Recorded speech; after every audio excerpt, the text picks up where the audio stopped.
हाँ बच्चों,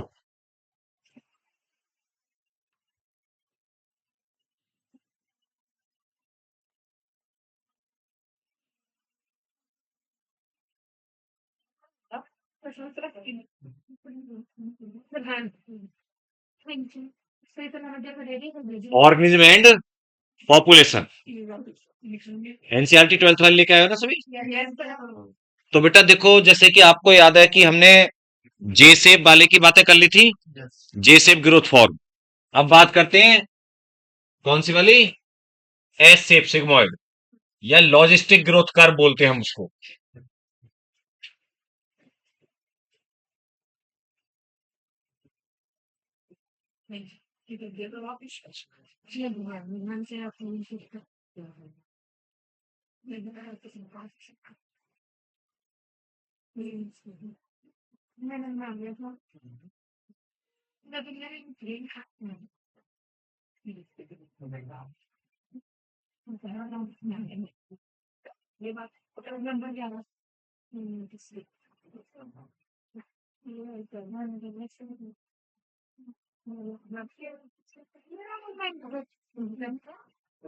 देखिए बच्चों, ध्यान से सुने।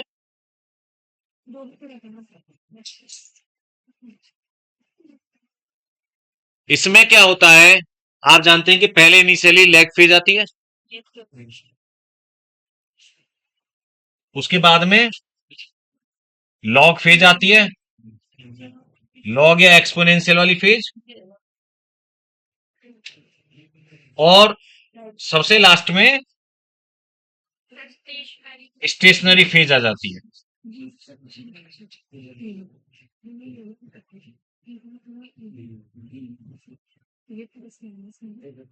देखो ये जो मैंने लाइन खींची है ना, एक ऐसे डॉट, ये के है, क्या है ये, के carrying capacity.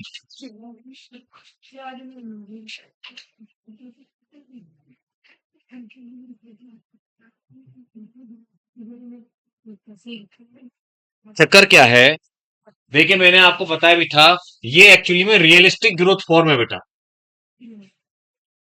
Realistic population growth. क्यों? क्योंकि ये मानती है कि रिसोर्सेज लिमिटेड हैं।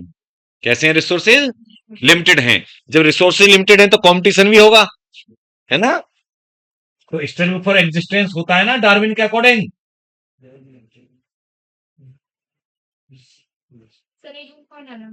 क्या चले जाओ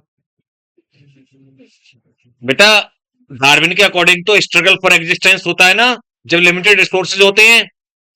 तो ये क्या होता है कि शुरू में जैसे इनिशियल स्लो ग्रोथ है, देन फास्ट ग्रोथ हो गई, उसके बाद में फाइनली जब रिसोर्स लिमिटेड हो जाएंगे तो ग्रोथ स्टेशनरी फेज में चली जाएगी, है ना। और मतलब कहने का यह है कि जो कैरिंग कैपेसिटी है उससे आगे नहीं जा सकती, उसके आसपास ही ना, उस ट्री लाइन जो है कैरिंग कैपेसिटी, उसके आसपास ही वो रहेगी। अगर मैं तुम्हें और क्लियर अगर बताऊं बेटर, तो इसके आसपास ना ये लाइन, ये व्हाइट वाली, इसी के आसपास बेटा थोड़ी सी ऐसे हो सकती है, ऐसे, लेकिन ओवरऑल क्रॉस करके नहीं जाएगी, कोशिश करेगी थोड़ा ऊपर जाने के लिए, थोड़ा कोशिश करेगी ऊपर जाने के लिए, लेकिन जा नहीं पाएगी, उसके आसपास ही वो ऐसे ऐसे फ्लक्चुएट करती रहेगी, या हम बोले कि एक एसिम्टोट बना लेगी या प्लेट्यू सा बना लेगी।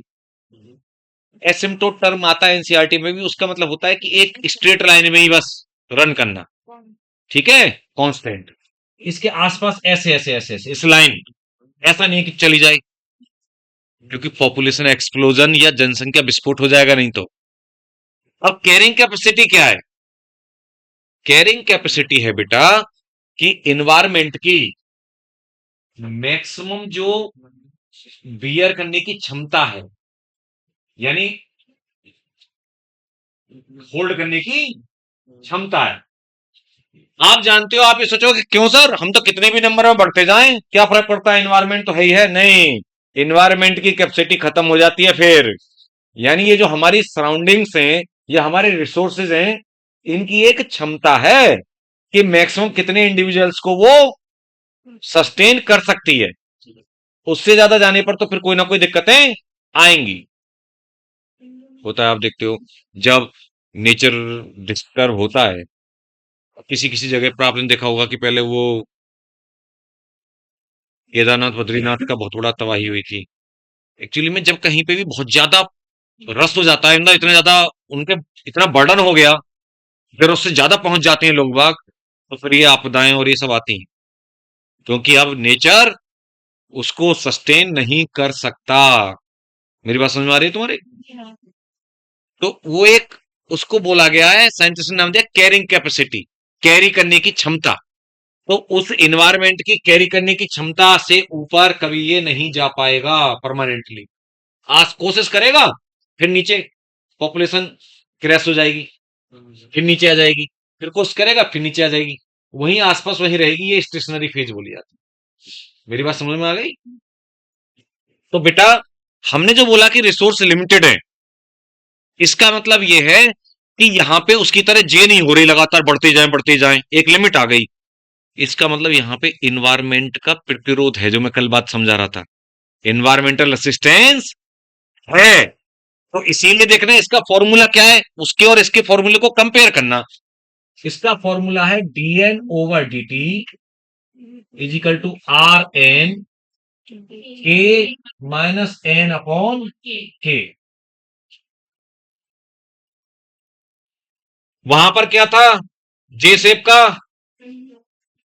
dn over dt is equal to r n, है ना? ये जे वाला था, मैं बता दूं आपको, जे के लिए बता रहा हूं मैं।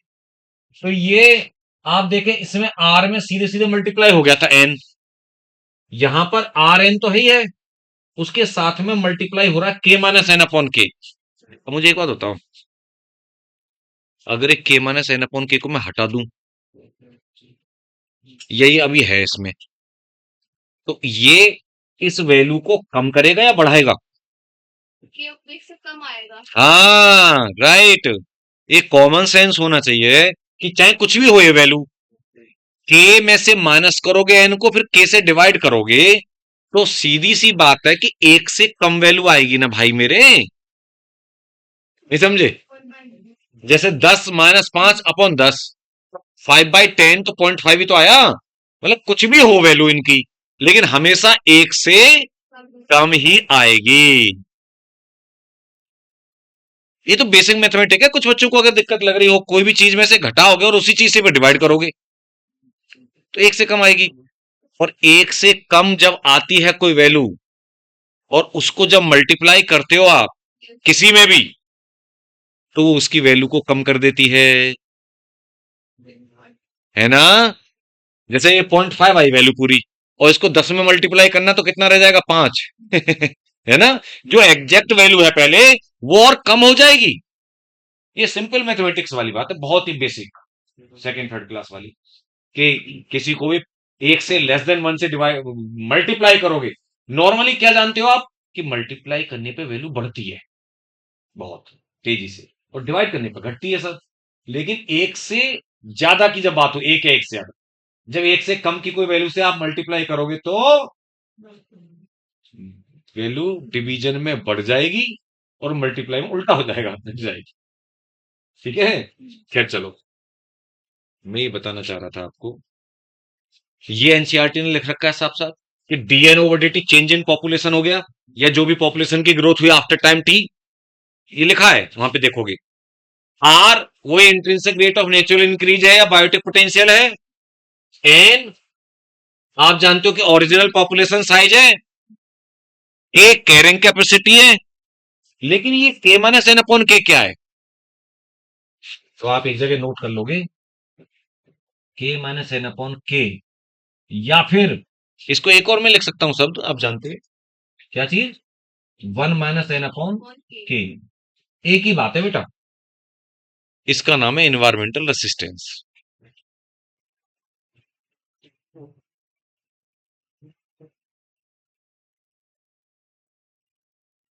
पुरानी एनसीईआरटी में तो नाम ही दिया जाता था, इस पहले होती थी एक एनसीईआरटी, वो तो ये सब बताती थी कि इन्वायरमेंटल रेसिस्टेंस नाम है इसका, एनवायरमेंट का प्रतिरोध। ठीक है बेटा, ये पूरा बायोटिक पोटेंशियल अचीव नहीं होने देता, या पूरी आर वैल्यू नहीं अचीव होने देता किसी ऑर्गेनिज्म की।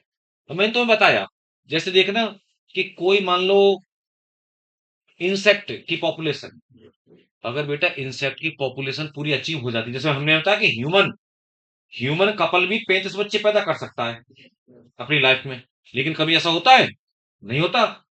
इसका मतलब कोई ना कोई प्रतिरोध तो है, चाहे तो फीमेल में कोई कॉम्प्लिकेशन आ जाए, इनफर्टिलिटी हो जाए, है ना, या आपके ऊपर दिमागी कि भाई बच्चों को पढ़ाना लिखाना है हमें, कैसे हम उन्हें करेंगे, तो ज्यादा सोचता तो 3 बच्चे आज के जमाने में, नहीं तो 2, और शहरों में तो एक एक पे भी रिस्ट्रिक्ट हो गए, है ना, वर्किंग है दोनों, तो सोचते हैं कि एक बच्चा ही भाई पाल लो। बहुत सारे ऐसे हैं लोग मैंने देखे हैं, एक ही बच्चा है।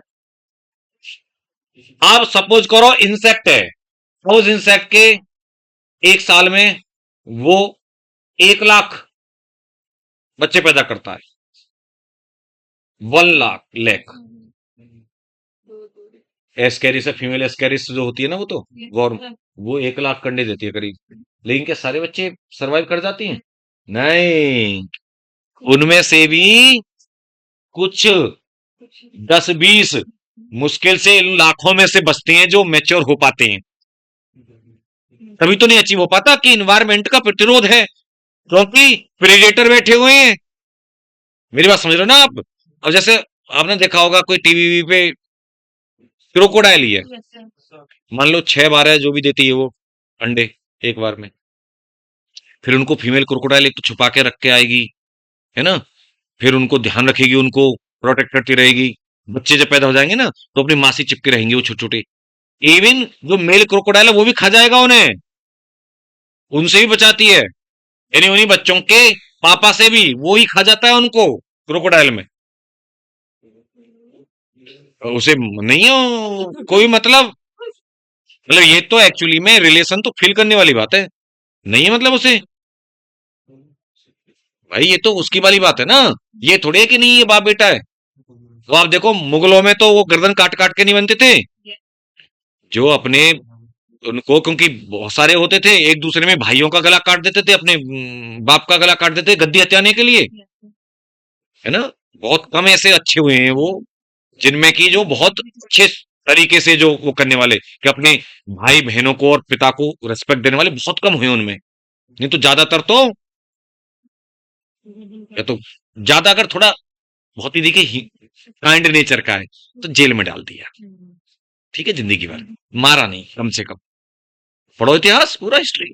और अगर थोड़ा काइंड नेचर का नहीं है तो कलम ही कर देगा, यही करते थे, उनके लिए कोई रिलेशन मैटर ही नहीं करता था।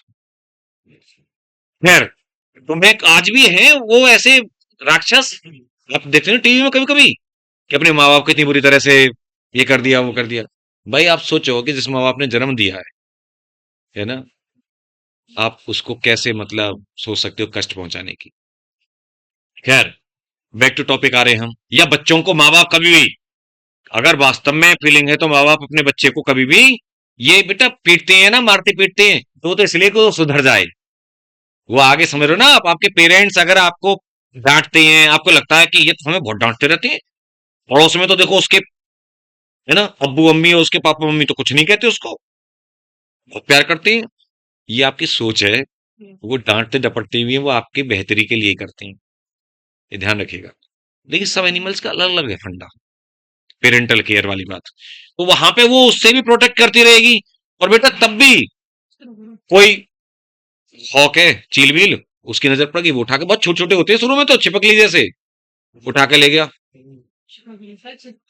हाँ, छिपा कली है ना बेटा। लिजर्ड वो भी, आप जानते हो लिजर्ड भी तो एक छोटा ही क्रोकोडाइल का ही फॉर्म है, आपके घर में देखो तो छोटा सा फॉर्म उसी टाइप से चलता है। तो मेरे कहने का मतलब यह है कि चाहे कोई भी ऑर्गेनिज्म ले लो आप, अगर बायोटिक पोटेंशियल उनका अचीव हो जाता वास्तव में, जितने पैदा होते हैं या जितना पैदा होने की क्षमता, और वो सारे सरवाइव कर जाएं, तो इंसानों के लिए जगह जमीन पर नहीं होती। 70% से ज्यादा तो इंसेक्ट इंसेक्ट है दुनिया में। अगर इंसेक्ट सारे के सारे पैदा सरवाइव कर जाते तो पता हमें चश्मे भी, मतलब पूरी बॉडी तो कवर्ड होती होती पूरे। इस पे जो व्हाइट बोर्ड पे हम लोग जब पढ़ाई करते हैं ना तो क्या करते, पहले एक डस्टर से उन इंसेक्ट को साफ करते, सब जगह मिलती, पूरी बॉडी कवर होती और चश्मे में भी वाइपर लगे होते।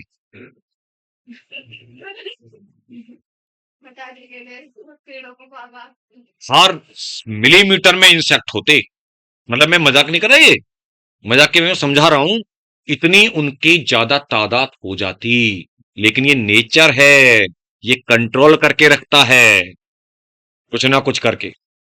ठीक है, कहना नहीं चाहिए, मतलब आप जानते हो कि इंसान है हम लोग, तो इंसानों की बात ह्यूमैनिटी की। लेकिन कोरोना ने कितना वो किया, वो भी एक तरीके से नेचर का प्रतिरोधी था कंट्रोल करने के लिए पूरे वर्ल्ड में।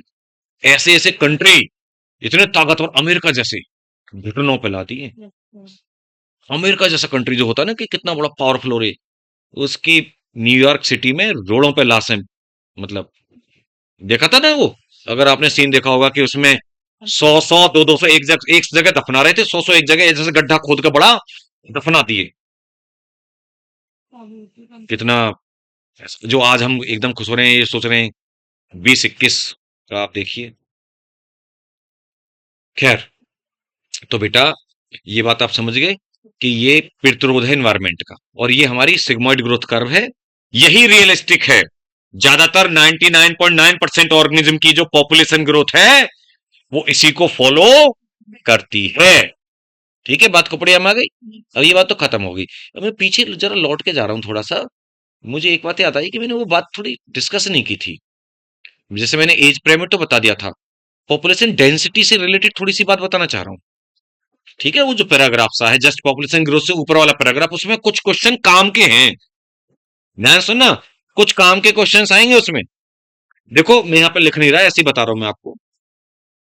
नॉर्मली जब पॉपुलेशन डेंसिटी की बात करते हैं आप, डेंसिटी मतलब कि इतने एरिया में इतने नंबर में, नॉर्मली जब हम बात करते हैं ना, ध्यान सुनना, तो पॉपुलेशन डेंसिटी की बात करते हैं तो हम नंबर की बात करते हैं, इतने ऑर्गेनिज्म, है ना, पर मीटर का स्क्वायर एरिया में या पर किलोमीटर में किसी भी समय। तो वो बेटा क्योंकि डेंसिटी तो चेंज होने वाली चीज है हर समय, पॉपुलेशन का नंबर।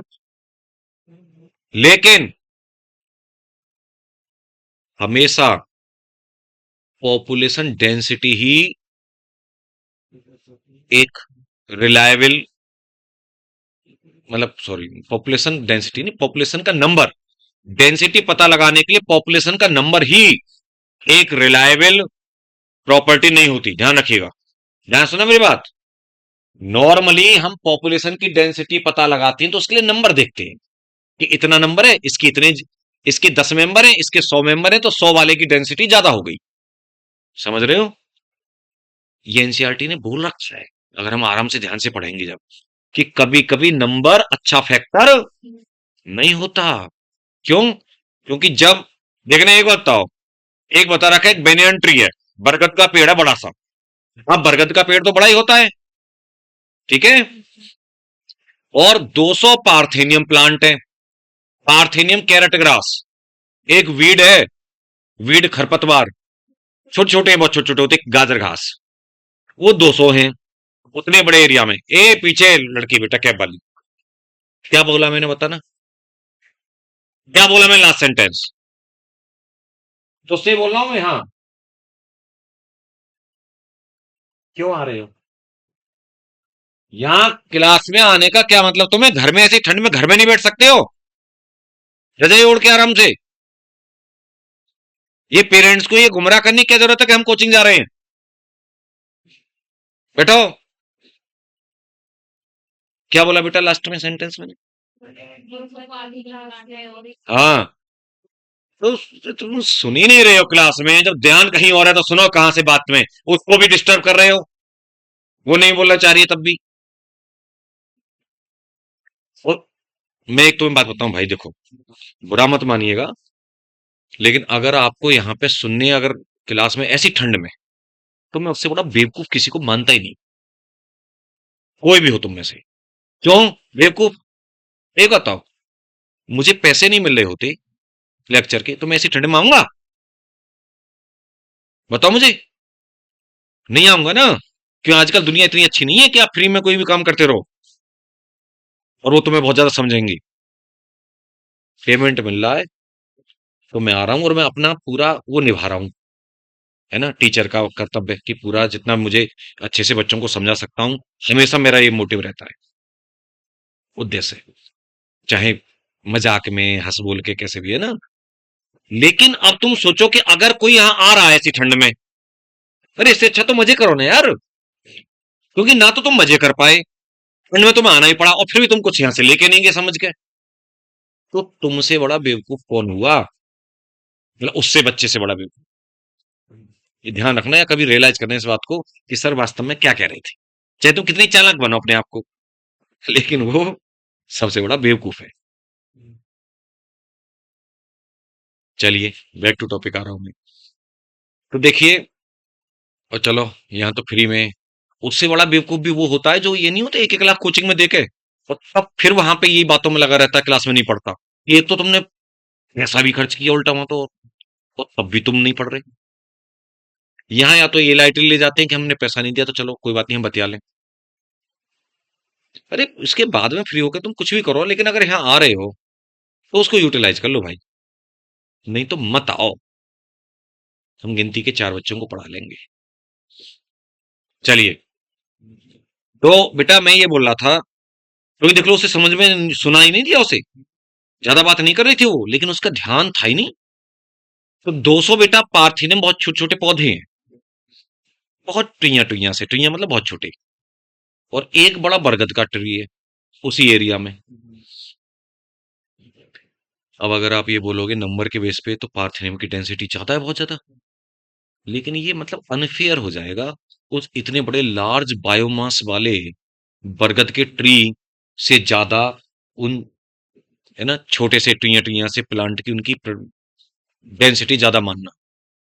इसीलिए ये बोलती है एनसीईआरटी, या मतलब जो लोगों ने ये कहा देख के, कि इस मामले में फिर हम बायोमास को या उसके परसेंट कवर को, कि कितने कवर में वो फैला हुआ है, इसको इसको हम कंसीडर करेंगे फॉर डेंसिटी। तो हम ये बोलेंगे कि उस एक बरगद की ट्री की डेंसिटी ज्यादा है उन 200 पार्थेनियम से। ध्यान रखना मेरी बात, बहुत ही नीट के लिए इंपॉर्टेंट एक क्वेश्चन है। इसीलिए मैं वापस लौट के, जबकि पढ़ाने को बहुत सारा मैटर पढ़ा है, मैं इस पैराग्राफ पे इसलिए लौट के आया। दूसरी बात बेटा, ये बात होगी क्लियर? तो इसका मतलब यह है कि हम ऐसे मामले में बायोमास को देखेंगे, ठीक है।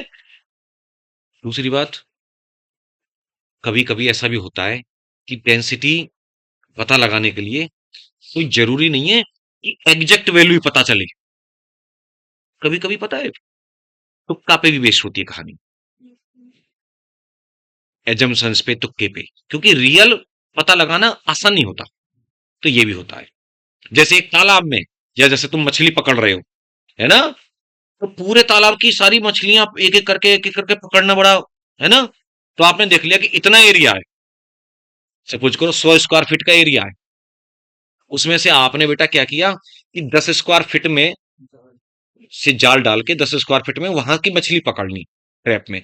एक ट्रैप में जितनी मछली आ गई, अब उससे मल्टीप्लाई कर दिया 10 टाइम्स।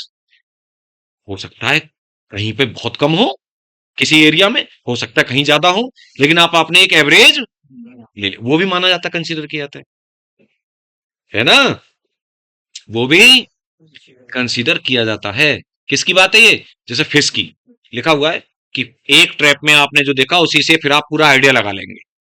बैक्टीरिया होता है, तो बैक्टीरिया आप जानते हो कि उसको तो गिन भी नहीं पाओगे आप, दिखता ही नहीं है ना, नेकेड से तो मतलब ही नहीं है, माइक्रोस्कोप से। अब वो हर 20 मिनट में मल्टीप्लाई करता रहता है, तो उसकी डेंसिटी भी पता लगाने के लिए नंबर नहीं है बेटा।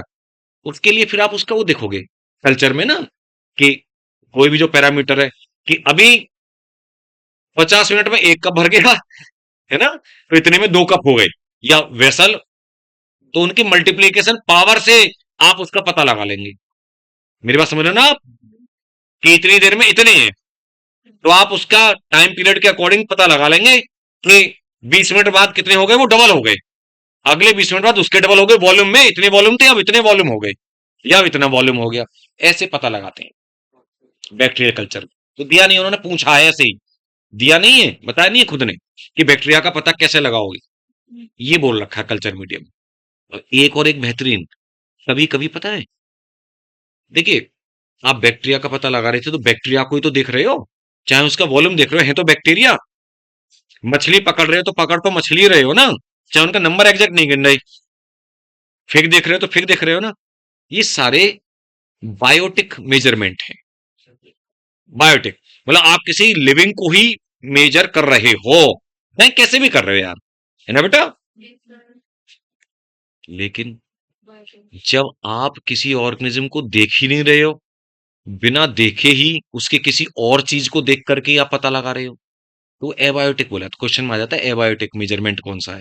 तो एक है यहाँ पे, टाइगर सेंसस जब किया जाता है नेशनल पार्क में, टाइगर की पॉपुलेशन पता लगाई जाती है ना बेटा, तो क्या चला आ रहा है पुराना फंडा टाइगर सेंसस के लिए, कि उसके पगमार्क और फीकल पैलेट, उसकी पॉटी, फीकल मैटर, कहां कहां पॉटी मिल रही है उसकी, और उसके पैरों के निशान, ये देख करके, मतलब जिंदा टाइगर को तो पकड़ पकड़ के देखेंगे नहीं है ना कि वहां पे क्योंकि अब वही वो सोचते हैं कि एक टाइगर को भी हमने यहां देखा, हमने वो दूसरी जगह देख रहे हैं, वही घूम के उधर आ गया,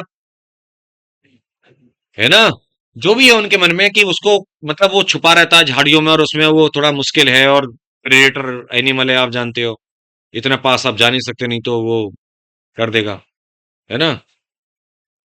तो लेकिन जो ये करते हैं ये भी हमें समझ में नहीं आता, बकवास चीज है। और क्या भाई, एक बात बताओ, क्या वो एक दिन में 100 100 मील चलता है, 100 100 मील की डिस्टेंस, यानी 150 किलोमीटर कवर करता है एक दिन में टाइगर। तो वो चलता, तुम शाम तक उसके पगमार्क देखते गए, और वो एक ही टाइगर के 10 जगह पगमार्क देख लिया आपने, 10 जगह एरिया में कवर हो गया। ये फीकर प्लेट जगह जगह, तो भी मतलब रिलायबल तो नहीं है। लेकिन जब अब हम, हमारी मर्जी थोड़ी चलेगी, चलेगी तो लिखित है। तो टाइगर सेंसस में टाइगर का जो किया था सेंसस, वो उसके पगमार्क फीकल पैलेट देख के किया था। तो आप लिविंग चीज को देख रहे हो या नॉन लिविंग को देख रहे हो? है ना, टाइगर को थोड़ी देख रहे हो। इसीलिए अकेला एबायोटिक मेजरमेंट है, ध्यान रखिएगा इस बात को। क्वेश्चन के लिए बताई ये बातें मैंने, 4 तरीके। खैर, अब वापस आ जाते हैं लौट कर। तो ग्रोथ के बाद में आप देखिए, I think life history variation करके दे रखा है, क्या दे रखा है जरा देखो, है ना।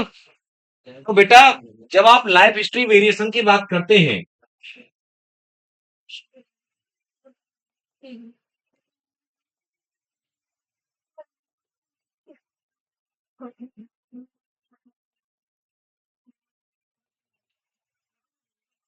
देखिए, लाइफ हिस्ट्री वेरिएशन की जब आप बात करते हैं बच्चों, तो इसमें आपको 4 चीजें करनी है बस। मतलब आप जानते हैं सबका यार लाइफ का स्पेन या लाइफ साइकिल अलग अलग टाइप से होती है थोड़ी सी, है ना।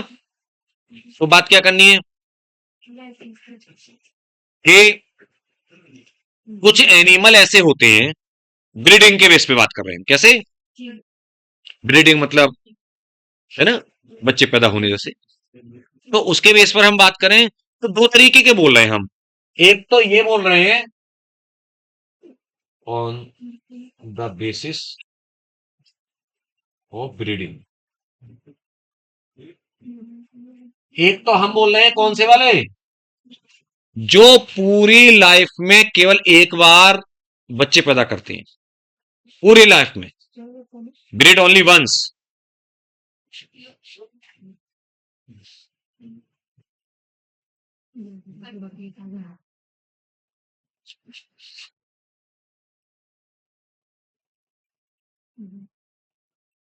पूरे लाइफ साइकिल में केवल एक बार ब्रीडिंग करते हैं या बच्चे पैदा करते हैं। प्लांट है तो उनमें फ्लावरिंग एक ही बार आ रही है जिंदगी में। प्लांट के केस में हालांकि मॉर्फोलॉजी तो आपने पढ़ा होगा, जो भी पढ़ाया गया।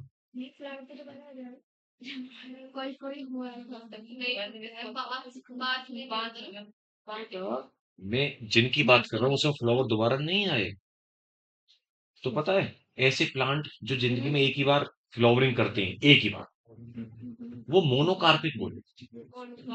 मोनोकार्पिक। लेकिन बहुत कम होते हैं, ज्यादातर तो पॉलीकार्पिक होते हैं, हर सीजन में फ्लावरिंग होती है ना। ये पॉलीकार्पिक, मल्टी नहीं बोलते।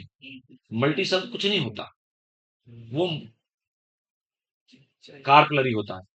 ये मोनोकार्पिक और पॉलीकार्पिक, ध्यान रखना, ये मोनोकार्पिलरी नहीं कह रहा मैं, वो कार्पल होती है। हाँ, और मल्टी कार्पलरी होता है वो। ये कार्पिक है। तो ऐसे प्लांट जो केवल एक बार फ्लावरिंग करते हैं ना जिंदगी में, वैसे मॉर्फोलॉजी की बात है जो बता रहा हूँ, वो मोनोकार्पिक होते हैं। तो उनमें देखिए, यहाँ पे मैं एक तो प्लांट का एग्जाम्पल एनसीईआरटी वाला ही केस लिखूंगा यहाँ पे मैं। तो एक तो एग्जाम्पल है आपका बेम्बू, बेम्बूसा या बेम्बू।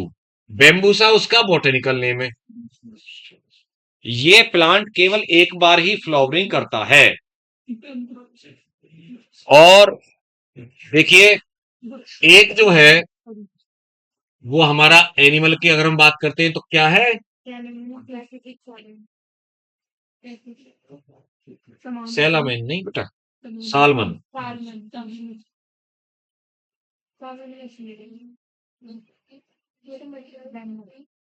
सालमन बहुत ही महंगी एक मछली होती है, मतलब जो लोग फिश खाती हैं तो उसमें ये काफी महंगी आती है। Pacific salmon fish. एक काम करते हैं, ये बेटा ये पांच पांच लोग ज्यादा हो रहे हैं। ये तू इधर आ। हाँ, बीच वाला नहीं, तेरे कर रहा हूँ। हाँ, इधर आ आ आ जा।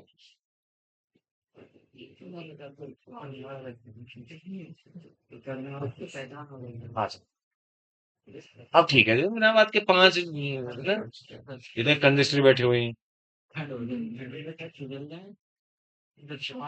हाँ भाई, तो ठीक है, ये बातें अब देखिए, दूसरे वाले जो होते हैं जो बार बार करते हैं ब्रीडिंग, है ना।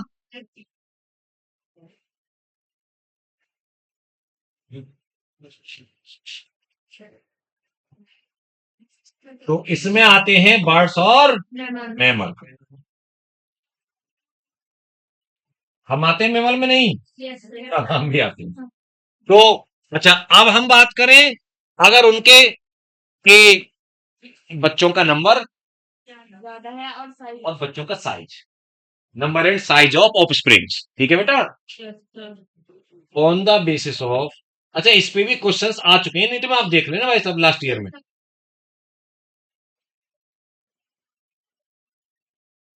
हाँ,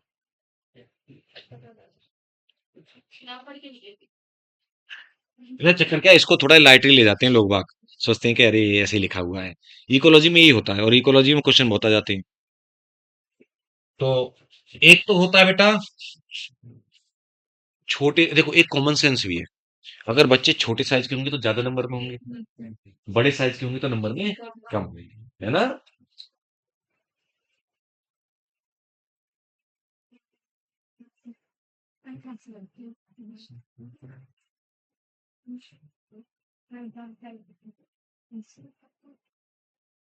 small size and large number, है ना बेटा।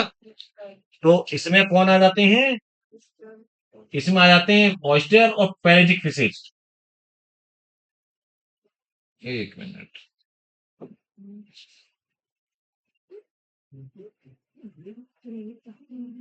बेटा, ये मोलस्का के होते हैं ऑयस्टर्स।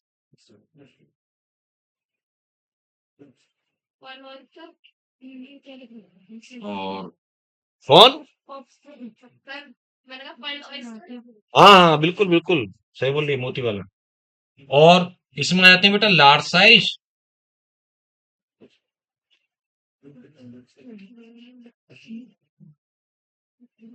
Small number.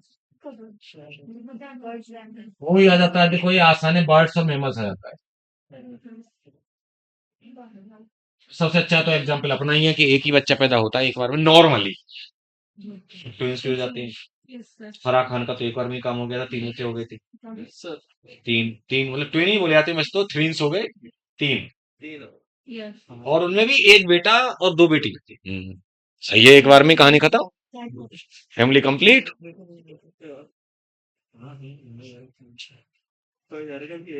ट्विंस हो जाते हैं, मतलब एक भी बेटा सेम सेक्स के भी हो सकते हैं और अपोजिट भी हो सकते हैं, मतलब दो बेटी बेटी भी हो सकती हैं, दो बेटा बेटा भी हो सकते हैं और बेटी बेटा भी हो सकते हैं। लेकिन एक चीज हमेशा याद रखना,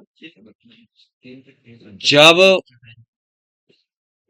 बेटी और बेटा होते हैं ट्विंस, तो वो कभी भी एग्जैक्ट सेम नहीं है। अगर बेटे बेटे होंगे या दो बेटी बेटी होंगी तो उन वो सेम भी हो सकते हैं एग्जैक्ट, उनका डीएनए फिंगरप्रिंट सेम भी हो सकता है। ठीक है, क्योंकि वहां पे एक जायगोट से ही बने हो सकते हैं और अलग अलग से भी हो सकते हैं। लेकिन जब बेटा और बेटी होती हैं तो वो अलग अलग जायगोट से बने, क्योंकि आप जानते ही हो यार कि एक्स वाई मेल होता है, एक्स एक्स फीमेल, तो दो जायगोट से बने हैं, दोनों अलग। तो उस केस में क्या हुआ होगा, वो तो चलो जेनेटिक्स में बताएंगे आपको, कि दो जायगोट रहे होंगे, एक एक्स वाई और एक एक्स एक्स।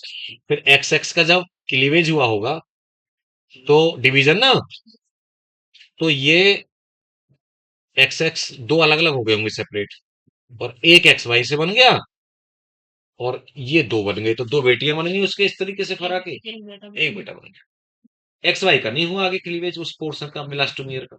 ऐसे होता है, दो जायगोट बन सकते हैं, तीन जायगोट नहीं बन सकते। ध्यान रखिए, कितने बन सकते हैं, दो जायगोट बन सकते हैं। अब वो दो जायगोट बन के अगर स्पर्म दोनों से मान लो एक ही टाइप का टकराया तो एक सेक्स के हो जाएंगे, और अलग अलग एक से एक्स और एक से वाई टकराया तो अलग अलग हो जाएंगे। दो जायगोट क्यों बन सकते हैं, कोई बताएगा? आप ह्यूमन रिप्रोडक्शन पढ़ चुके हैं?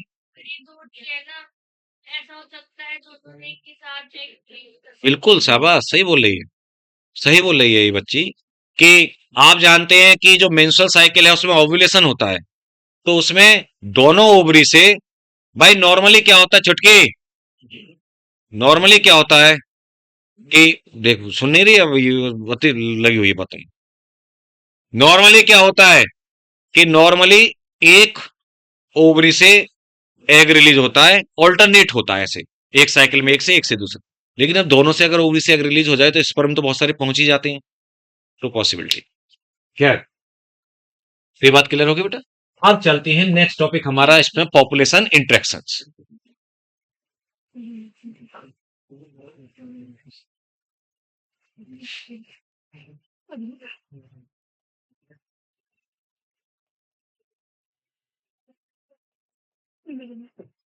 तो सुनिए, पॉपुलेशन इंटरेक्शन में बेटा आप जानते हो कि देखिए मैंने बताया भी था कि कोई भी स्पीसीज अकेली तो रह नहीं सकती, उनके बीच में आपस में क्या होते हैं, इंटरेक्शंस होते हैं। इस एनवायरमेंट में कोई एक स्पीसीज नहीं रह सकती अकेली।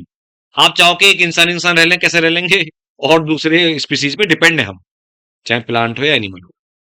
तो बेटा पॉपुलेशन इंटरेक्शंस होते हैं, दो टाइप के कह सकते हो आप, एक पॉजिटिव इंटरेक्शन और एक नेगेटिव इंटरेक्शंस, है ना। जैसे देखिए मैं एक बात बताऊंगा आपको, अगर किसी भी इंटरेक्शन में अगर एक भी नेगेटिव साइन आ गया तो वो नेगेटिव इंटरेक्शन बोल दिया जाता है, दिमाग में रखना। यहाँ पॉजिटिव नेगेटिव करके नहीं बोले, लेकिन पूरा एक वो दे रखा है आपको, टेबल सी है ना।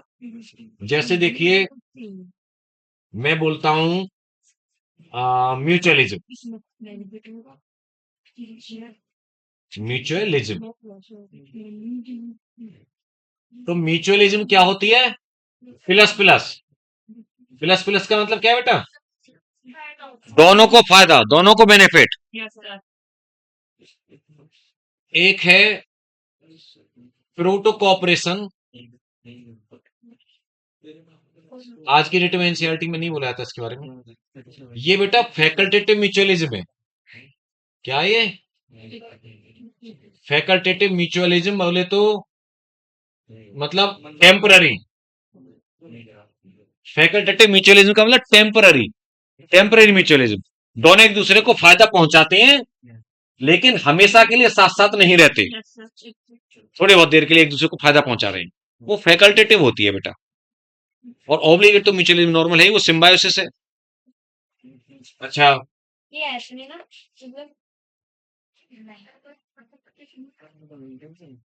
देखिए, इसके अलावा हम बात करते हैं, एक होता है कॉमेंसलिज्म। क्या होता है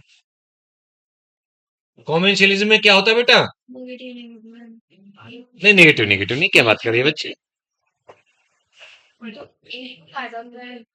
एक को फायदा, दूसरे को कुछ नहीं। एक को फायदा होगा तो दूसरे को ना फायदा ना नुकसान।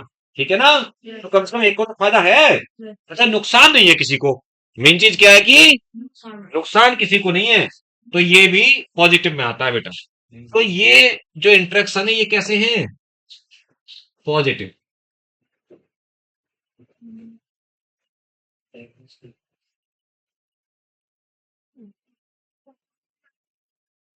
ठीक है। और जब आप बात करते हैं, जैसे कि हम बात करें प्रीडेशन। एक बेटा प्रीडेशन मतलब एक प्रे है शिकारी, एक प्रीडेटर है, और एक प्रे है शिकार। प्रीडेटर शिकारी। तो एक देखिए, प्रीडेटर का मतलब ये होता है कि जो दूसरे को मार के खा रहा है, दूसरे को मार के खाना, एनिमल को, स्पीसीज को। किसी भी एनिमल ही बोला है, इस किसी दूसरी स्पीसीज को। ये पैरासाइट में इसमें अंतर ये होता है, तो ये मार के खाता है तो वो प्रेडेटर होता है। तो इसमें एक को तो फायदा और एक को तो पूरी जान ही जा रही है, तो उससे बड़ा नुकसान क्या होगा भाई? Plus minus. एक पैरासिटिज्म है। ये तो बड़ी बात होगी भाई। एक पैरासिटिज्म, पैरासिटिज्म भी प्लस और माइनस है। एक को फायदा, एक को नुकसान। लेकिन मैं आपको एक बात बता दूं, अभी बता देता हूं। प्रीडेशन और पैरासिटिज्म में प्लस और माइनस है दोनों ही, लेकिन अंतर किस बात पे होता है बेटा? जो प्रीडेटर है, मैंने बताया ना, प्रीडेशन में प्रीडेटर वो होता है जो कि मार के खाता है अपने प्रे को। पैरासाइट कभी ये नहीं चाहेगा उसका होस्ट मर जाए। वो क्या है? वो ये चाहेगा मेरा होस्ट भी चलता फूलता रहे, जिससे मुझे न्यूट्रिशन मिलता रहे लगातार। तो इस टाइप के वो अडेप्टेशन है, समझ रहे हो ना आप? हाँ, अपने होस्ट को कमजोर या वीक तो करेगा, उसकी फर्टिलिटी रिड्यूस करेगा, वो तो ऑब्वियस सी बात है, जब न्यूट्रिशन लेगा ना चाहते हुए भी करेगा ही कमजोर तो, ना चाहते हुए भी करेगा ही कमजोर। ठीक है। और जैसे कोई दोस्त है मान लो किसी का, अब वो दोस्त है, बच्चों में दोस्ती होती है जैसे, तो बहुत अच्छी यारी है मान लो। अब एक दोस्त वो ऐसा है, दोस्ती को तोड़ नहीं सकते, लेकिन जो दूसरा दोस्त ऐसा है जो उसे बुरी संगत में लेके जा ही रहा है। हालांकि वो सोच तो ये रहा है, नहीं मैं सिगरेट अकेला नहीं पीऊंगा यार, दोस्त के साथ ही पीऊंगा, मतलब दोस्त बहुत, मतलब दोस्ती है भाई, ऐसे उसे अकेला कैसे पी लेगा वो? और अपना पैसा खर्च करके भी देगा, मतलब दारू अकेला नहीं पीऊंगा, दोस्त के साथ पीऊंगा। जबकि वो नहीं पीता था पहले दोस्त, तो वो सोच तो ये रहा है ना? लेकिन उसका तो नुकसान हो रहा है भाई, उसका साथ में उसकी बैंड बज रही है। तो ऐसा दोस्त भी, हाँ, उससे दुश्मन अच्छा है। तो सुनिए, एक होता है कंपटीशन।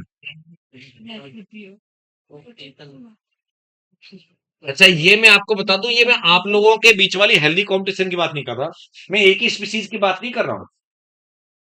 कंपटीशन ये जैसे जो हमारा जो कंपटीशन है ना, ये बच्चों का जो एग्जाम देते हैं, ये हेल्दी कंपटीशन है, एक दूसरे को देख करके कि इसके नंबर ज्यादा आ रहे हैं, मुझे ज्यादा लाना है, तो एनहेंस होता है। यहाँ ये जो कंपटीशन है ये एनिमल्स के बीच में है ना, अपने खाने पीने की चीजें, रिसोर्सेज को यूटिलाइज करने के लिए। तो पता है, दो स्पीसीज के बीच में, तो यहां पर आप जानते हो कि जब लड़ाई होगी दो एनिमल्स में या कुछ, जैसे मान लो लड़ाई होगी बेटा, कंपटीशन होगा सेम रिसोर्स के लिए, तो एक का मान लो ज्यादा नुकसान हुआ, एक का कम नुकसान हुआ, नुकसान तो दोनों का ही होगा ना बेटा। या जैसे तुम्हारी लड़ाई होगी आपस में, एक थोड़ा ज्यादा, उसने दो तीन थप्पड़ ज्यादा मार दिए, एक ने दो मारे, लेकिन लगे तो आपके भी ना दो। अगर नहीं लड़ाई होती तो एक भी नहीं लगता।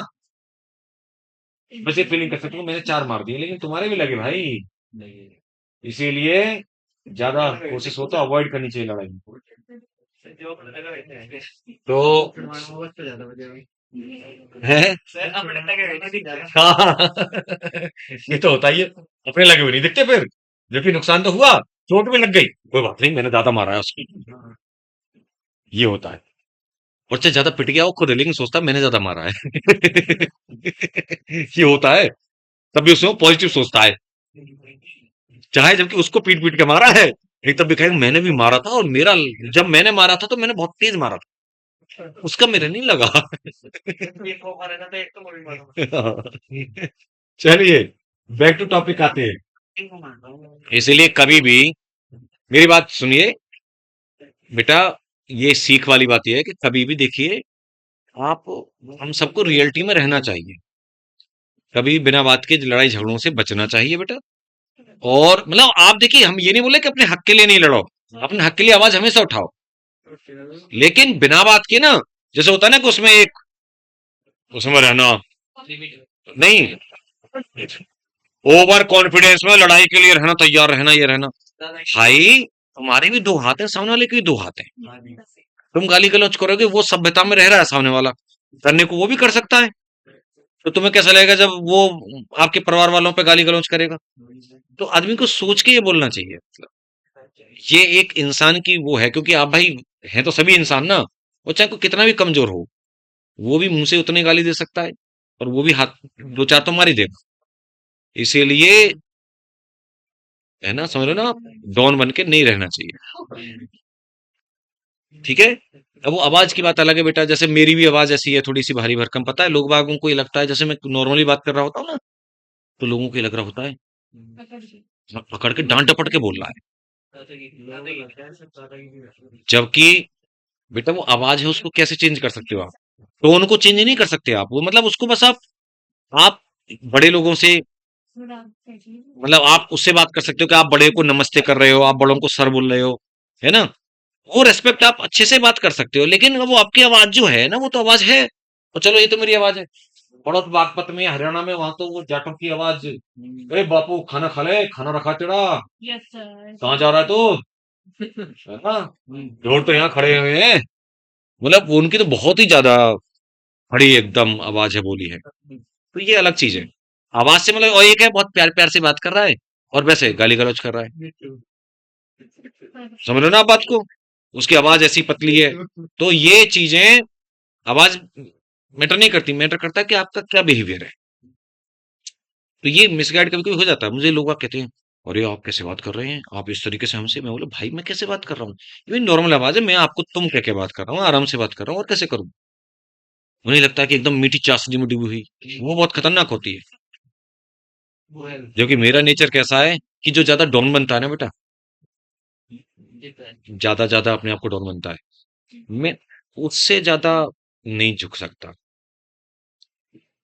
चाहे कितने भी बड़े ओहदे पे हो। और जो होते हैं ना बेचारे, जो कर्मचारी होते हैं, पियोन होते हैं, उनसे, वो मेरी कोई बुराई नहीं कर सकता, उनसे बहुत मैं तमीज से प्यार से बात करता हूँ, वो भी इंसान होता है। तो आदमी को ये नहीं भूलना चाहिए कि तुम अगर ओहदे पे बड़े चले गए, तो तुम नीचे वाले को, जब इंसान को भूल जाते हो ना, बस वहीं तुम्हारे अंदर मैं आ जाता है, वो सबसे बड़ी प्रॉब्लम है, समझ रहे हो ना आप? लेकिन मैं वो गांधी जी भी नहीं हूं कि, मतलब समझ रहे हो ना आप, उसके लिए अगर वो इंसान अच्छा है तो वो भी मेरे लिए सिर पे है, और अगर बड़ा लेवल पे भी और खराब है ना, तो ये तो मेरे कॉलेज में सब जानते हैं, मतलब वो सब एक्सपीरियंस किए हुए हैं कि कैसा है। तो बैक टू टॉपिक आ रहा हूं मैं, तो बेटा, तो पैरासिटिज्म कंपटीशन है ना, और देखिए इसके अलावा एक होता है अमेंसलिज्म, क्या होता है?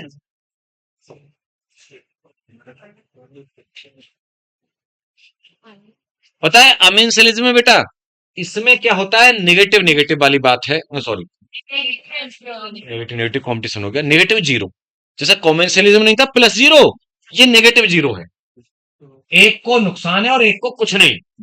तो लेकिन मैं ये बोलना चाह रहा हूं, आप जैसे आप बोलोगे कि सर एक पॉजिटिव नेगेटिव था, तब भी आपने नेगेटिव इंटरेक्शन में रखी, हाँ, नेगेटिव में अगर एक भी नेगेटिव है तो उसको नेगेटिव इंटरेक्शन कहा जाता है, और अगर किसी को भी नुकसान नहीं हो रहा तो वो पॉजिटिव में आता है, ठीक है, चाहे फायदा एक को हो रहा हो या दो को हो रहा हो, तो पॉजिटिव कम है, नेगेटिव इंटरेक्शन ज्यादा होते हैं देखा जाए, क्योंकि ये दो ही हैं, उधर वाले आपके एनसीईआरटी के अकॉर्डिंग तो दो ही हैं, समझ रहे ना आप बात को? ये तो मैंने एक एक्स्ट्रा बता दिया जो इसी के साथ जुड़ा हुआ है, तो दो ही तो हुए। वो बताऊंगा इसलिए क्योंकि बहुत ही रिसेंट ईयर में भी एग्जाम में ऐसा क्वेश्चन आया हुआ है, जो बच्चे गलत करके आते हैं, और वो इतना फेवरेट क्वेश्चन है नीट का या आईपीएमटी का कि 2-3 बार अब तक आ चुका है। बताऊंगा मैं आगे क्या आएगा, देखना एग्जाम में। देखिए, अब आपके अकॉर्डिंग चलते हैं, प्रीडेशन है आई थिंक पहला। तो सबसे पहले हम बात करने जा रहे हैं किसकी, प्रीडेशन की।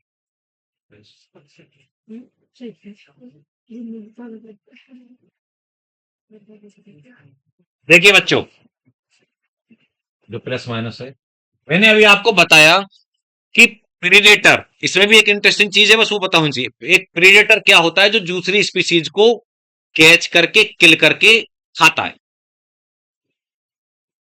शेयर नहीं, catch kill and eat. Catch पकड़ेगा, किल मारेगा और खाएगा, जिंदा नहीं छोड़ेगा। प्रीडेटर का मतलब होता है मार के खाना, ठीक है।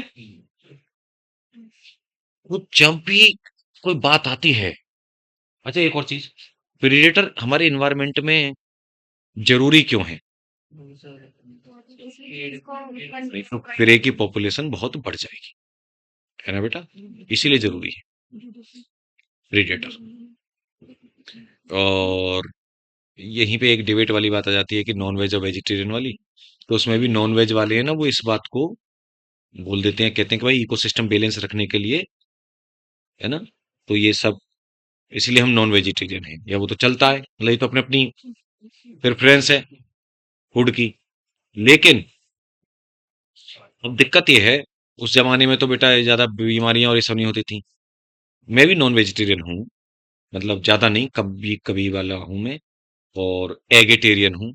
लेकिन फिर जब मैं भी पढ़ता हूँ ना बेटा, तो मुझे भी ये दिक्कत होती है, क्योंकि बच्चों को भी अंडे वंडे खिलाता रहता हूँ मैं सर्दियों में तो काफी, कि ये जो आजकल के जमाने को देख देख के डर ऐसा लगता रहता है, कभी कभी मन करता है यार बिल्कुल ही छोड़ दो सब कुछ। इंजेक्शन लगा लगा के, इतने सारे खतरनाक इंजेक्शन लगाए जा रहे हैं अंडों में भी ना, इंजेक्शन लगा लगा के, जिससे कि अंडे दे मुर्गियां ज्यादा से ज्यादा। और अंडे में नहीं बेटा लगाए जा रहे हैं, मुर्गियों में लगाए जा रहे हैं, जिससे कि ज्यादा अंडे दे, तो सुनता नहीं है, देखो, ठीक है। हाँ,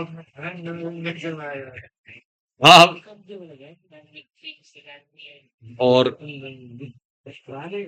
पता है, हाँ हाँ, नहीं वो तो कोई बुराई नहीं है, चलो हैं तो अंडे ही, बतख बतख के। लेकिन पता है वो चूजे है ना, चूजे, उनको ग्रोथ और हार्मोन लगा लगा के बहुत तेजी से बड़ा कर देते हैं, जिससे कि वो मुर्गे जो आप मार्केट में मिलते हैं खाते हैं, तो हाँ, बहुत जल्दी जल्दी वो तैयार कर देते हैं। सही बोला है, बहुत ऐसी चीजें हैं।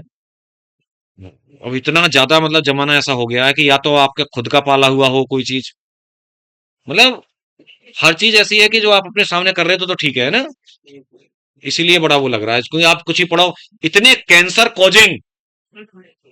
कॉजिंग सब्सटेंस हमारे अंदर आ रहे, एंटीबायोटिक लगाते हैं बीमारियों से ना बचाने के लिए, एंटीबायोटिक के इंजेक्शन मुर्गियों में और इनमें तमाम, और वो आपके लिए बहुत ही ज्यादा हार्मफुल है। वो बॉडी, हाँ, बीमारी हो जाती है तो बर्ड फ्लू होने से बचाने को, पता है वो एंटीबायोटिक हमारे लिए कार्सिनोजेनिक है, कोई हमारी एंटीबायोटिक नहीं है वो। खैर, तो मैं ये बोल रहा था बेटा कि प्रेडेटर प्रे की पॉपुलेशन को क्या करते हैं, कंट्रोल करते हैं, क्योंकि अगर प्रेडेटर नहीं होंगी तो प्रे की पॉपुलेशन तो बहुत बढ़ जाएगी, सारी वेजिटेशन खत्म हो जाएगी यार, है ना, सारा अनाज खत्म हो जाएगा हमारा इंसानों का।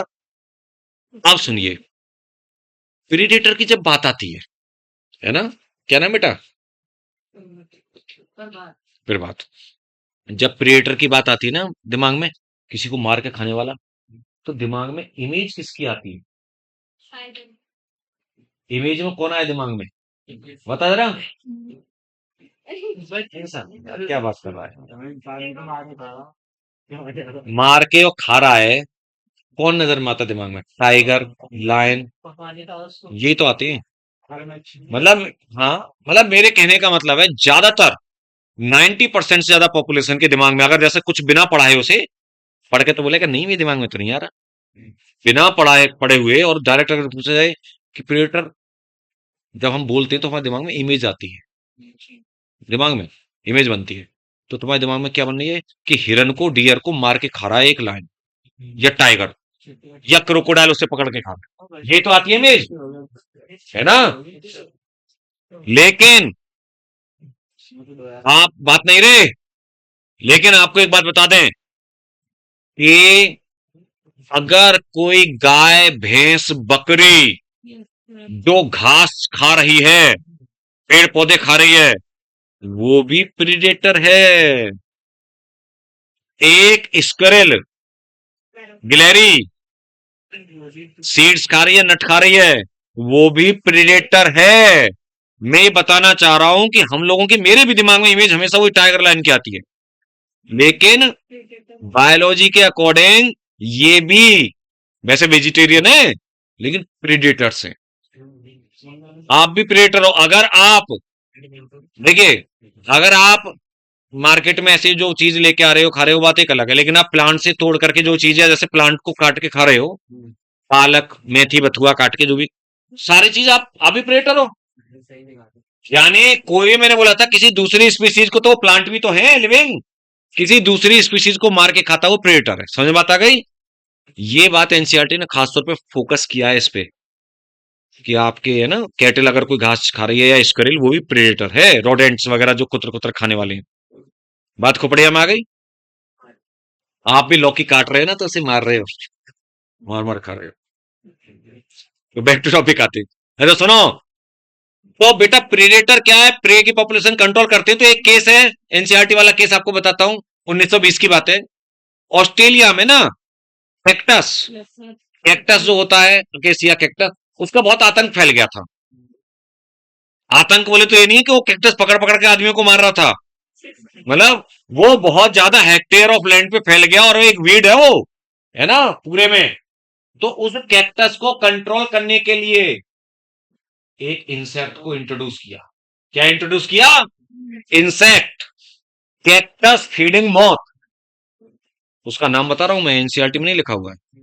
कैक्टस फीडिंग मॉथ को वहां पर भेजा, और वो जो इंसेक्ट था ना, वो ऐसे चट कर जाता है कैक्टस को, बिल्कुल नीचे जमीन से गायब, पूरी प्लांट बॉडी को खा जाता है कैक्टस की। तो उसने कंट्रोल किया, समझे। तो वो कैक्टस फीडिंग मॉथ था।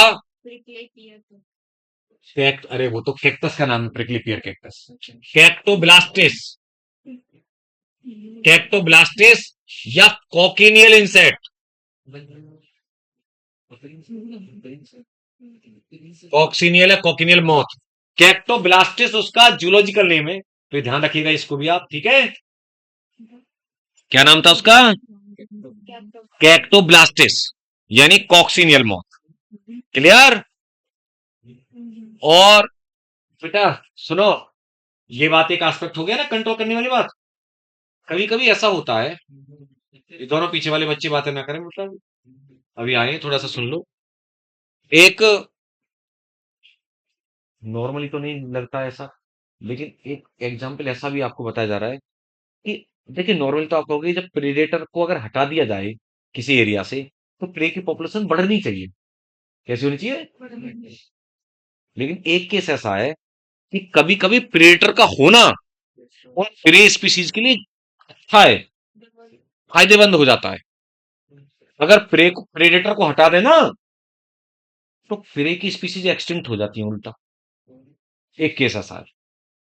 तो देखिए, एक अमेरिकन पैसिफिक कोस्ट का एग्जाम्पल है, रॉकी, मतलब या intertidal sea coast of American Pacific है ना, कोस्ट का। वहां पे एक स्टारफिश पिसास्टर, स्टारफिश का नाम बता रहा हूं मैं,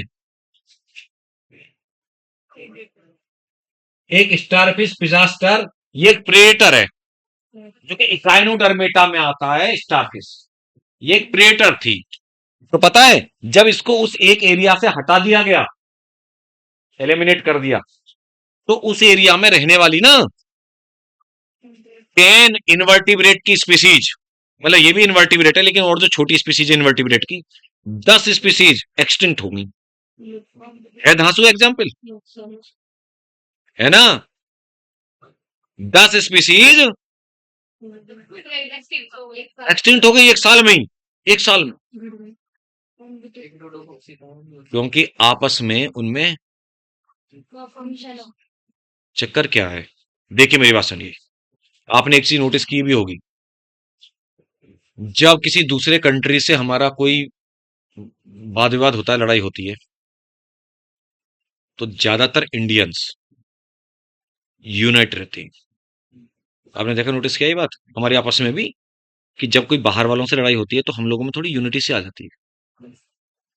कुछ तो गद्दार लोगों की बात अलग है, वो तो जो हैं तो हैं, है ना, कि जो तब भी पाकिस्तान को सपोर्ट करेंगे। मान लो पाकिस्तान जीतेगा तो वो पटाखे फोड़ते हैं बेवकूफ लोग। वो नहीं पता चल रहा कि जो जहां तुम्हें खाना मिल रहा है और तुम उसी में वो कर रहे हो, है ना। हाँ, सही बात है। ये बात सही है कि कायदा तो ये होना चाहिए कि अगर तुम दूसरे कंट्री को वो कर रहे, सपोर्ट कर रहे हो, तो सीधे खोपड़ी में गोली मारनी चाहिए। रियल बात है। तो नहीं तो फिर दूसरी जगह चले जाओ, वहीं चले जाओ ना, यहाँ पे क्या कर रहे हो। लेकिन ज्यादातर आपने देखा होगा कि ज्यादातर सपोर्ट अपने देश को ही करते हैं, और हर जगह ऐसे लोग हर जगह होते हैं। ऐसा नहीं है कि इंडिया में, हर जगह कंट्री में होते हैं ऐसे लोग जो दूसरे देश को भी कर देते हैं सपोर्ट। तो पता है पाकिस्तान खुद इतना पर वो सिंध बलोच वगैरह, बलूचिस्तान तमाम उनमें ऐसे हैं, वो इंडिया के उस पर खुश होते हैं बहुत ज्यादा, है ना।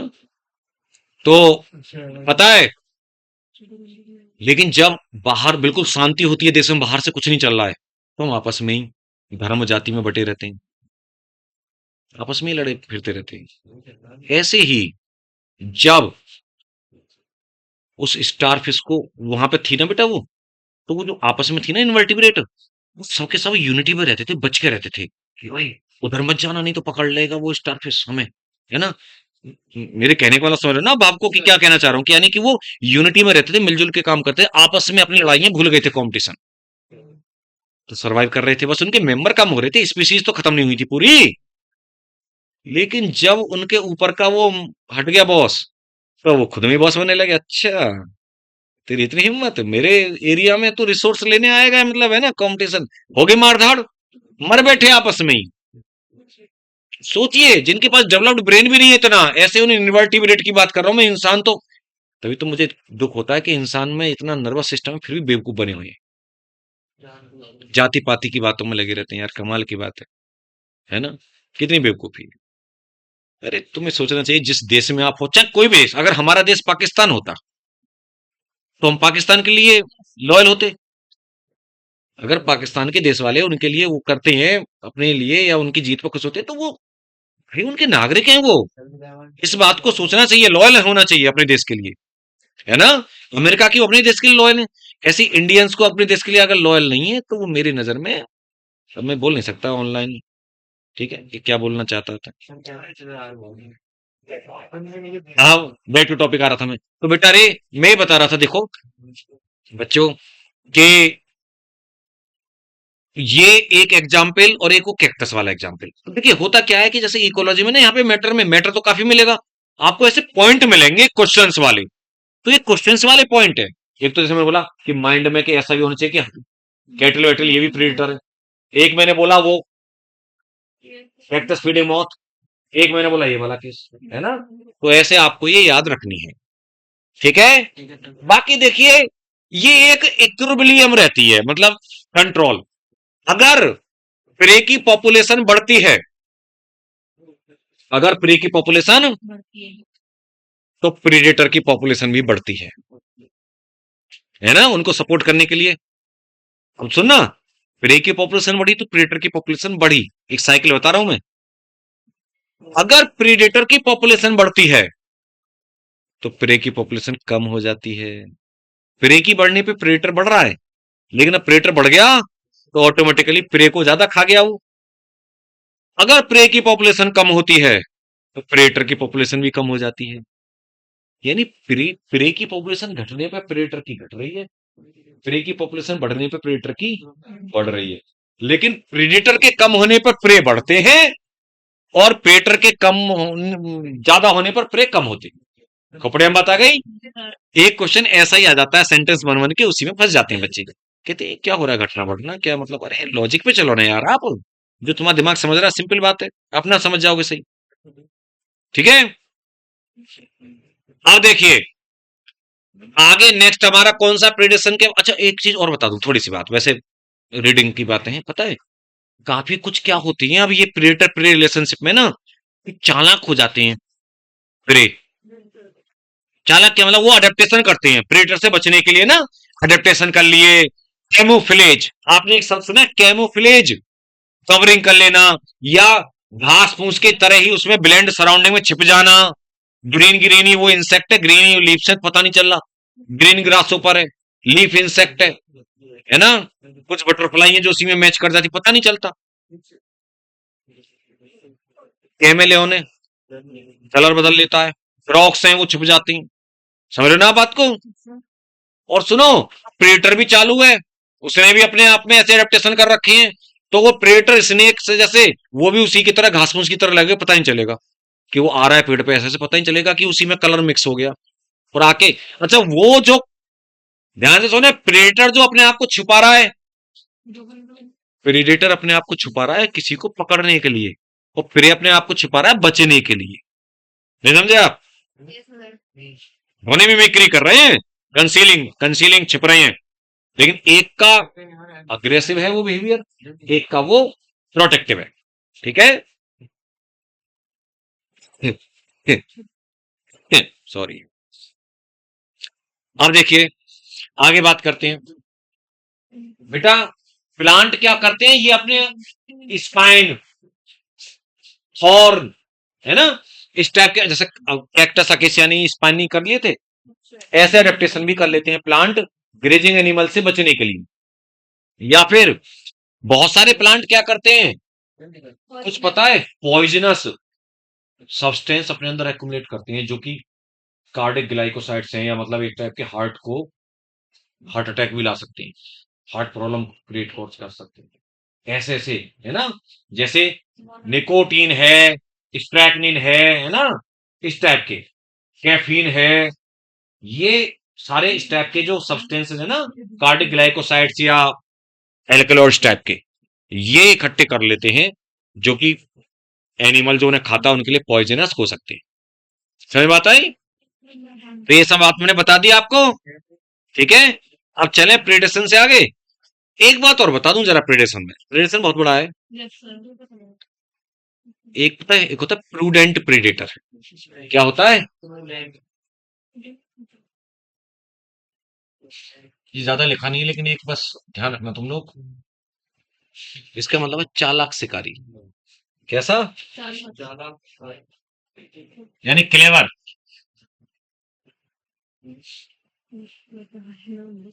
है जो समझदार प्रेडेटर होगा, जो समझदार प्रेडेटर होगा, प्रूडेंट प्रेडेटर, वो कभी भी देखिए क्या देखेगा, उसके सामने ऑप्शंस है प्रे के, तो उनमें से वो या तो सबसे पहले पता है किसको पकड़ना चाहेगा, बुढ़े ओल्ड इंडिविजुअल्स, जो दौड़ ज्यादा तेज भाग नहीं पाएंगे, उनको उसको एनर्जी ज्यादा खर्च नहीं करनी पड़ेगी और आराम से कैच कर लेगा। समझ रहे हो ना बात को। और या फिर बच्चों को पकड़ेगा, छोटे बच्चों को, जो मेच्योर है ना, एडल्ट स्टेज वाले, रिप्रोडक्टिव वाले, उनको वो कोशिश करेगा कि सबसे बाद में, अगर मान लो भूख ज्यादा ही लग रही है और वो अगर ऑप्शन नहीं है उसके पास, तब उनको कैच करेगा। समझ रहे हो मेरी बात को, क्योंकि एक तो बच्चों में, बुढ़ों में उसकी एनर्जी कम खर्च होगी, और एनर्जी बहुत ज्यादा, प्रेडेटर्स की एनर्जी इकोसिस्टम में बताऊंगा मैं, बहुत ज्यादा एनर्जी लॉस हो जाती है ना। जितनी एनर्जी गेन करते हैं उसका 60-70% तो रेस्पिरेशन में ही खर्च हो जाती है उनकी हीट में। दूसरी बात, अगर वो पीक स्टेज वालों को, प्रे को मार डालेंगे, तो बच्चे पैदा कहां से होंगे, आगे मार्केट में बच्चे कहां से आएंगे, हाँ दुनिया में उनके प्रे कहां से आएंगे। तो वो ये भी ध्यान रखता है कि मेरा आगे, भाई आप एक बताओ, आप पे कुछ पैसे हैं, आपको पता है ऊपर से और पैसे नहीं आने, तो आप उनमें से कुछ सेविंग करना चाहते हो, नहीं कर चाहते हो, कि बैंक में रख दें वो ब्याज देते रहे। ऐसे ही वो सोचता है कि मैं इनको बचा कर रखूं, ये बच्चे पैदा करते रहेंगे, है ना। क्योंकि अभी छोटे बच्चों को बड़ा होने में टाइम है, तो इसलिए उन्हें मार देता है, खा लेता है, और बुढ़े वालों का तो कुछ अब होना ही नहीं है। ठीक है, तो उनको भी आराम से पकड़ के आ जाता है। समझे बात को, ये है। और उसकी कई टेक्निक होती हैं, मतलब जैसे ज्यादा छोटे बच्चे हैं ना लायन के, तो जो लायनेस है ना ज्यादातर शिकार करती है लायनेस, जो फीमेल लायन है। अगर ज्यादा छोटे बच्चे हैं ना उसके, तो वो ज्यादातर बच्चों को पकड़ना चाहती है, सॉफ्ट मीट मिले उसे। उसके बच्चों को अभी ज्यादा इतने ज्यादा कैनाइन बहुत खतरनाक नहीं है, तो ज्यादा हार्ड होगा ना, उसको वो खा नहीं पाएंगे। तो सॉफ्ट सॉफ्ट के चक्कर में इस टाइप से जो बच्चे हैं उनकी स्किन वगैरह आराम से सॉफ्ट है, ये भी रहता है। तो ये उनका दिमाग से काम करते हैं वो प्रूडेंट प्रेडेटर।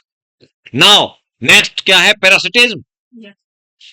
पैरासिटिज्म में ना कंपटीशन। कॉम्पिटिशन है पहले। Yes sir.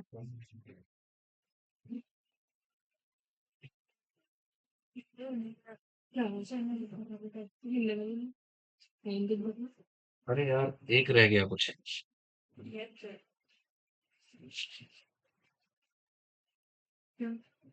कंपटीशन है ना, कैसा है, माइनस माइनस। बेटा रे एक लाइन बहुत अच्छी इवोल्यूशन से रिलेटेड और यहां भी एग्जाम के लिए, डार्विन शुरुआत में ही है। चार्ल्स डार्विन ने जब स्ट्रगल फॉर एग्जिस्टेंस की बात कही थी, तो उसने इंटर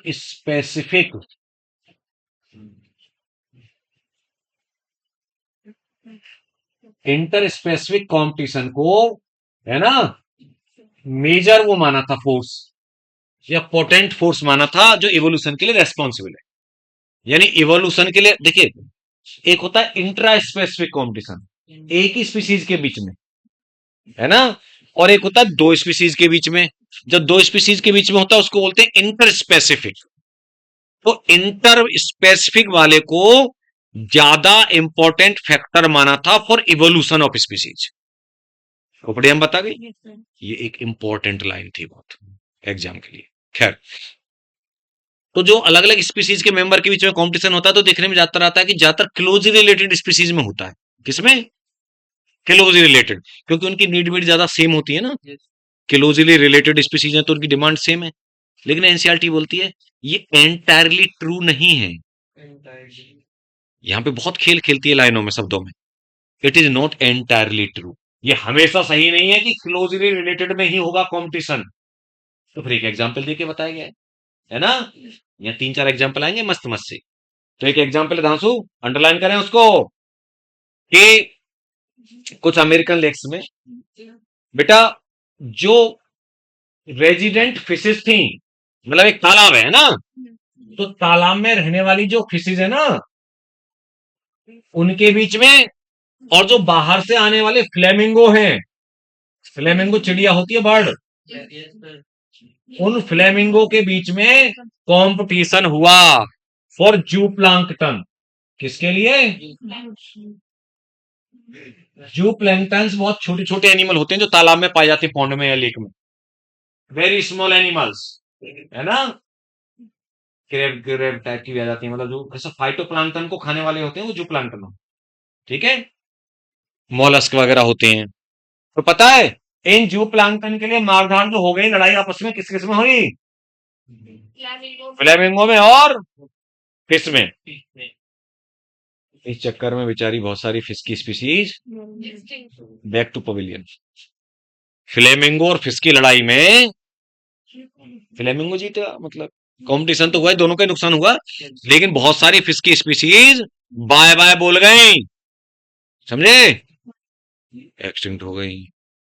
और मैं तुम्हें बताऊं, वो बायोडायवर्सिटी चैप्टर तो है, हाँ, करीब 200 सिचिलिड फिशेज की स्पीसीज उसमें भी बायोडायवर्सिटी में मिलेगा, वो एक्सटिंक्ट हो गई थी।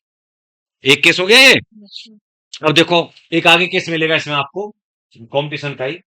कभी कभी क्या होता है कि कंपटीशन होता है तो जो सुपीरियर स्पीशीज है ना बेटा, वो दूसरी को एलिमिनेट कर देती है। यानी आप तरीके से मान सकते हैं कि कंपटीशन या स्ट्रगल फॉर एग्जिस्टेंस वाली बात है ना, रिसोर्सेज के लिए कंपटीशन होना, ये तो बताया था कि अनरिलेटेड वाला एक एग्जाम्पल। तो एक और केस, एक ऐसा एग्जाम्पल मिलेगा आपको। एक तो मैंने कौन सा एग्जाम्पल बताया था अभी आपको, ये फ्लेमिंगो और और फिश वाला, ठीक है। एक है, अब देखिए, एक होते हैं एबिंगडन टॉर्टोइस। कौन होते हैं? टॉर्टोइस, कछुए, है ना? गैलापेगोस आइलैंड पे, कहां पे थी ये? जहां पे वो डार्विन वार्विन ने रिसर्च वगैरह की थी। गैलापेगोस आइलैंड, डार्विन फिंचेज पाई गई थी, याद है? तो ये एबिंगडन टॉर्टोइस हैं, बड़े बड़े कछुए होते हैं, है ना? घास पास खाते हैं, मतलब ये भी वेजिटेरियन टाइप की सी। और वहां पे जब गोट इंट्रोड्यूस कर दी गई, गोट, बकरी, तो इनका ग्रेजिंग एफिशिएंसी ज्यादा थी, मतलब ग्रेजिंग करने की क्षमता। तो उसकी वजह से टॉर्टोइस बेचारे जो थे वो एक्सटिंक्ट हो गए, एलिमिनेट हो गए। भागना पड़ गया उन्हें मैदान छोड़ के, समझ गए? किसकी वजह से? Due to introduction of goat. तो ये कंपटीशन का एक एग्जांपल हो गया। दूसरा, तीसरा केस कंपटीशन रिलीज का लेते हैं। किसका लेते हैं तीसरा केस? कंपटीशन रिलीज का केस। बोले तो सब बातें तो सब एक ही हैं घुमा फिरा के, लेकिन वो सब सब जो यूज किए हैं। कंपटीशन रिलीज का क्या है कि ये देखने में आया कि जब दो स्पीसीज के बीच में कंपटीशन है, अगर एक इनमें सुपीरियर है, एक इन्फीरियर है, एक ज्यादा स्ट्रांग है, एक थोड़ा कम स्ट्रांग है, तो सुपीरियर वाला के प्रेजेंस में इन्फीरियर वाला अपने आप को ज्यादा ग्रो, मतलब एलिमिनेट नहीं हुआ लेकिन ग्रो नहीं कर पा रहा, कम हो गया इन्फीरियर, है ना? भागना पड़ गया मैदान छोड़ के, क्योंकि ज्यादातर रिसोर्स को यूटिलाइज वो कर रहा है सुपीरियर वाला। लेकिन जब उस सुपीरियर वाले को वहां से हटा देते हैं ना, यानी कंपटीशन अब हट गया, कंपटीशन रिलीज हो गया ना, तो जब उसको सुपीरियर, ये तो हमेशा देखने को मिलता है, कोई भी कंपटीशन अगर आपका वो जो कॉम्पिटिटर हट गया तो फिर आसान होगी चीज। तो फिर वो जो इन्फीरियर वाला था वो फिलरिश हो जाता है, खूब ग्रो करता है, यानी उसका नंबर बढ़ जाता है। इसको बोलते हैं कॉम्पिटिटिव रिलीज। बात समझ में आई? तो इसका एग्जाम्पल है, एक था larger barnacle, larger superior barnacle balanus, है ना बेटा? और दूसरा जो था वो था इंफीरियर कैथामेलस, या चैथामेलस ही बोल देते हैं बच्चे, कैथामेलस। ये स्मॉलर इंफीरियर था, लिखा है सब एनसीईआरटी में।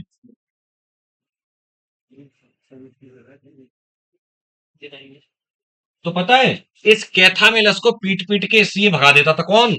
बेलेनस। ये सुपीरियर था, डोमे। अच्छा, बार्नेकल क्या होते हैं? बहुत से बच्चे कहेंगे बार्नेकल क्या है। एक्चुअली,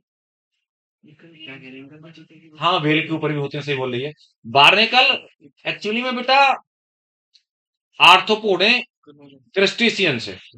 केकड़ा होता है ना, केकड़ा, क्रेव, उसी टाइप के समझ लो आप, क्रेव लाइक, है ना? तो ये बार्नेकल, ये दिमाग में रखना, क्रेव लाइक है, आर्थ्रोपोड है। समझ गए? ये एक एग्जांपल आपको मिलेगा फर्स्ट क्लास। क्लियर? और देखिए, अब इसमें ये गॉस का कम्पिटिटिव एक्सक्लूजन प्रिंसिपल भी ये है एक तरीके से, है ना? जो मैंने बताया नहीं था आपको कि दो स्पीसीज, गॉस का कॉम्पिटिटिव एक्सक्लूजन प्रिंसिपल ये कहता है कि जब दो स्पीसीज सेम रिसोर्स के लिए करती है ना, तो एक सुपीरियर वाली जीत जाती है और उसको एलिमिनेट कर देती है। तो चाहे वो गोट वाला केस हो, उसमें भी देखने को मिला हमें कि गोट ने उन्हें मार मार के भगा दिया। गॉस एक साइंटिस्ट था, गॉस।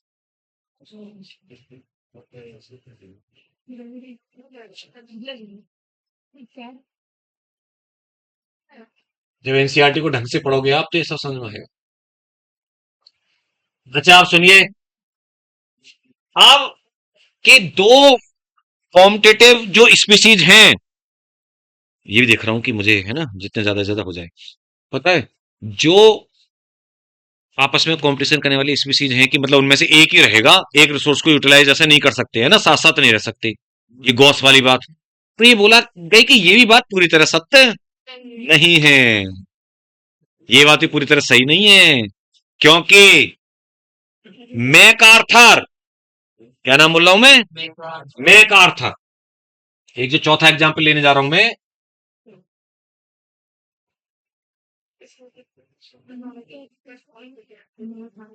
मैकआर्थर, है ना, ये साइंटिस्ट का नाम याद रखना है। इसने ऑब्जर्व की 5 स्पीसीज बार्बलर्स की, 5 स्पीसीज ऑफ बार्बलर्स। बार्बलर्स मतलब एक चिड़िया है, आप मान के चलिए। बार्बलर्स की 5 स्पीसीज ऑन द, अच्छा डब्लू है, हाँ ठीक है बेटा, सॉरी मैं यहाँ पे, ठीक है बेटू। तो बार्बलर्स की 5 species on the same tree,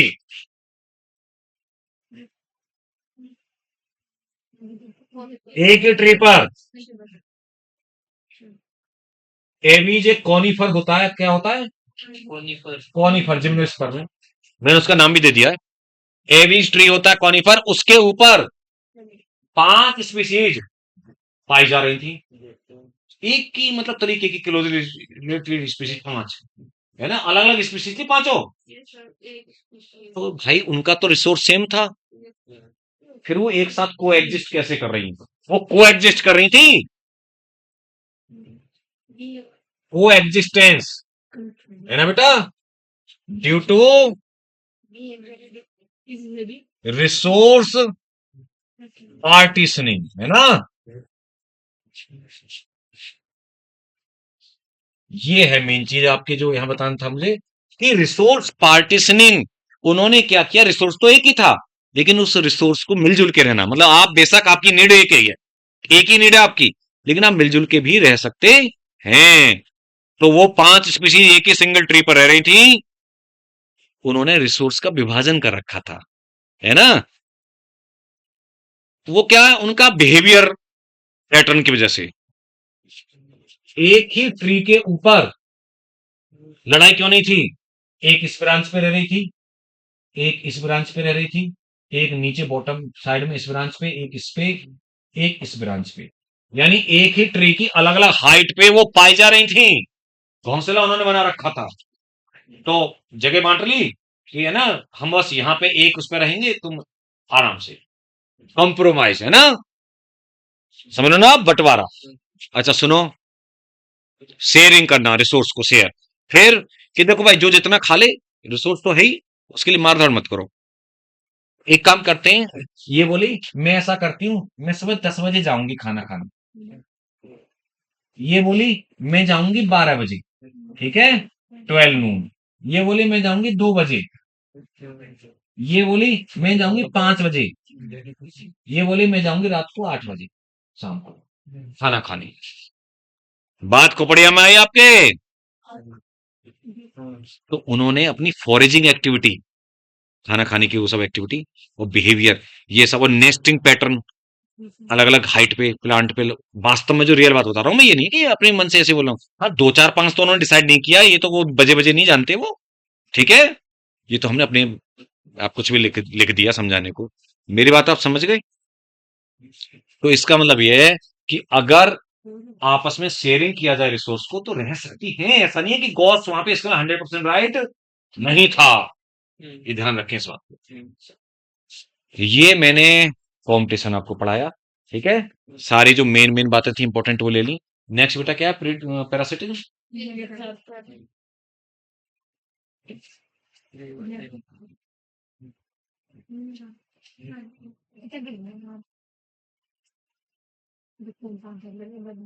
एक दो चीज रह भी जाएगी तो बाद में कर देंगे, ठीक है ना, पैरासिटिज्म कर देते हैं जल्दी से। तो अभी बेटा है 7 8 मिनट, सुनो, ध्यान सुनिए जोया, हाँ बेटा ध्यान दे, हाँ। तो नहीं तो ये छुटकी छुटकी बोलते रहते हैं, फिर हम इसको कभी कभी हम ज्यादा सम्मान से बोल लेते हैं, चलो। तो तो सुनो मेरी बात, तो पता है पैरासिटिज्म प्लस माइनस है, जैसे कि आपको पता है, जैसे कि प्रिडेशन था, लेकिन मैंने अभी आपको बताया यार, मैंने कुछ बातें स्टार्टिंग बताई थी कि भाई जो पैरासाइट होता है ना, सक्सेसफुल पैरासाइट, कैसा सक्सेसफुल, वो ये चाहेगा कि मैं अपने होस्ट को मारूं नहीं, मैं मतलब, क्योंकि अगर उसका होस्ट जिंदा रहेगा तो वो भी सरवाइव करता रहेगा, उसके ऊपर फिलरिस, फिलरिस मतलब ग्रो अच्छे से करता रहेगा, वेल, है ना। अब पैरासाइट जो होते हैं ये प्लांट पैरासाइट प्लांट वाले हो गए, एनिमल वाले एनिमल पैरासाइट हो गए। अब इसमें दो कैटेगरी कैसी है, ध्यान सुनना, चाहे प्लांट के हो या एनिमल के हो। एक होता है बेटा कि ऑब्लिगेट या टोटल पैरासाइट, समझे आप बात को? और एक होता है फैकल्टेटिव, फैकल्टेटिव या पार्शियल पैरासाइट भी कह सकते हो, टेम्पररी है या पार्शियल है ना।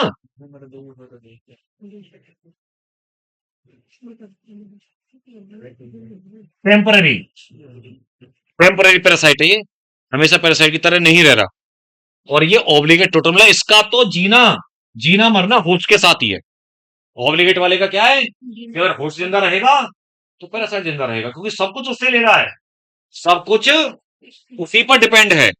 और ये वाला सब कुछ नहीं ले रहा है ना, कुछ चीजों के लिए उसके ऊपर पैरासाइट है, और या फिर थोड़ी बहुत देर के लिए है, टेम्पररी है। बात समझ में आई? दूसरी बात बेटा, नॉर्मली पैरासाइट क्या करता है, ध्यान सुनिएगा आप। नॉर्मली पैरासाइट क्या करता है कि एक तो उसके ऊपर अपना लाइफ का टाइम स्पेंड करता है। क्या करता है? मतलब कोई ना कोई अपनी लाइफ का पार्ट उसके ऊपर स्पेंड करना चाहिए, होस्ट के ऊपर। और दूसरी बात, उससे न्यूट्रिशन लेना, न्यूट्रिशन सक करता है ना। तो पता है पैरासाइट्स में क्या होते हैं, उनमें कुछ अडेप्टेशंस होते हैं। क्या होते हैं? उनमें होस्ट से न्यूट्रिशन को एब्जॉर्ब करने के लिए हुक्स या सकर्स पाए जा सकते हैं, एनिमल्स जो होते हैं खासतौर पे। हाँ है ना बेटा, हुक्स या सकर्स वगैरह जिनसे सक करेंगे। और पता है, क्योंकि जब उन्हें न्यूट्रिशन अपने होस्ट से ही लेना है, उन्हें कोई डाइजेशन खुद तो करना नहीं है कि जब आप खाना खा रहे हो वो तो डाइजेस्ट किया हुआ ले रहे हैं। तो उनमें फालतू के सिस्टम ना, मतलब उनके लिए तो फालतू ही है ये सारे जो डाइजेस्टिव सिस्टम विस्टम और ये सब सेंस वेंस ऑर्गन सब, ये हाँ डेवलप नहीं, रिप्रोडक्टिव तो होता है, मतलब ये सब फालतू के सिस्टम वो नहीं रखते, सिंप्लीफाइड रखते अपनी बॉडी को। लेकिन अडहेसिव ऑर्गन रखेंगे, सक करने के लिए रखेंगे, और उनका रिप्रोडक्टिव या बायोटिक पोटेंशियल बहुत ज्यादा होता है ना। इतने सिंप्लीफाइड होते हुए भी वो नंबर में बहुत ज्यादा प्रोड्यूस होते हैं, बायोटिक पोटेंशियल बहुत ज्यादा है, जिससे ज्यादा से ज्यादा फैल जाए, आसानी से जाते नहीं है होस्ट के ऊपर से, समझ रहे ना आप? अच्छा, अगर मान लो बॉडी के ऊपर, लिख नहीं रहा ऐसे बता रहा हूं, बॉडी के ऊपर अगर है, यानी सरफेस के ऊपर वाले जो पैरासाइट होते हैं एक्टोपैरासाइट, और अगर वो अंदर है बॉडी में एंडोपैरासाइट है। जैसे आप जानते हैं कि जो जू है, लाइस वगैरह है ना, माइट्स, टिक्स एनिमल्स पे, ये सब एक्टोपैरासाइट है। और जो प्लेटी हेलमिंथीज वगैरह हो गए, एस्केरिस हो गया है ना, ये सारे कैसे हैं? प्लाज्मोडियम हो गया, एंडोपैरासाइट है। समझ गया ना बात को? हाँ बेटा रे, ऐसी प्लांट में भी होते हैं, प्लांट में भी ज्यादातर वो एक्टोपैरासाइट हैं, है ना, लेकिन वो प्लांट में भी उनके ऊपर पैरासाइट की तरह रह लेते हैं। जैसे अमरवेल कुस्कटा है ना, तो वो बहुत सारे प्लांट के ऊपर ऐसे रहता है, तो वो स्टेम पर। अच्छा, प्लांट में क्या बोल देते हैं, अगर स्टेम के ऊपर पाया रहा है स्टेम पैरासाइट, अगर वो रूट वाले पार्ट के ऊपर है पैरासाइट तो हम क्या बोल देंगे उसको? Root parasite. तो ऐसे उनके नाम दे दिए जाते हैं। समझ गया बात को? तो ये पैरासाइट के बारे में बातें मैंने बताई, पैरासिटिज्म। और एक मिनट, हाँ याद आ गई मुझे, अभी जाने की जरूरत नहीं पड़ी। एक एक इसमें अच्छा एक एग्जाम्पल ध्यान रखना, एक ब्रूड पैरासिटिज्म होती है। क्या होती है? या एग पैरासिटिज्म भी बोलते हैं बेटू इसको, बर्ड नहीं ब्रूड, या फिर एग पैरासिटिज्म। इसमें होता क्या है कि जो पैरासाइट की तरह बिहेव कर रहे हैं वो एग है, एनिमल की जगह कौन है पैरासाइट की तरह? एग। पता है, जो कुक्कू होती है, कोयल, इंडियन कुक्कू कोयल, बहुत सियाणी चिड़िया है वो, सियाणी मतलब चालाक।